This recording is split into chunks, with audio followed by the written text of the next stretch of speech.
మన దేశంలో పురుషుల కంటే మహిళలే ఎక్కువగా స్మోకింగ్ చేస్తున్నారు. Do you smoke? Yes. Yes. Yes. Yes. Yes. Yes. Yes. Yes. Yes, మీరు విన్నది నిజమే. మీరు చెప్తే నమ్మరు, కానీ మన ఇండియన్ మహిళలు ప్రపంచంలోనే సెకండ్ లార్జెస్ట్ స్మోకర్స్గా ఉన్నారు. మనం అమెరికా, యూరప్ మహిళలను చూసి వాళ్ళు మోడర్న్గా ఉంటారు కాబట్టి వాళ్ళు ఎక్కువ స్మోక్ చేస్తారు అనుకుంటాం. కానీ మన దేశంలో సంస్కారవంతమైన మహిళలే వాళ్ళకంటే ఎక్కువగా స్మోక్ చేస్తున్నారు. ఒక రిపోర్ట్ ప్రకారం గత కొన్ని సంవత్సరాల్లో సిగరెట్ తాగే మహిళలలో మన దేశంలో 6.2% పెరిగారు. అలానే పురుషుల్లో చూసుకుంటే కేవలం 2.3% మాత్రమే పెరిగారు.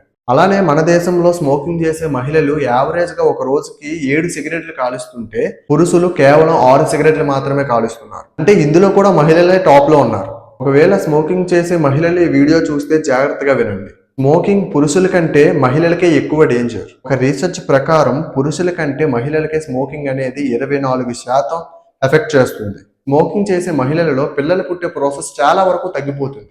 అలాగే పురుషుల్లో కూడా స్పెర్మ్ కౌంట్ అనేది తగ్గిపోతుంది. కాబట్టి స్మోకింగ్ అనేది మంచిది కాదు, మానేయండి.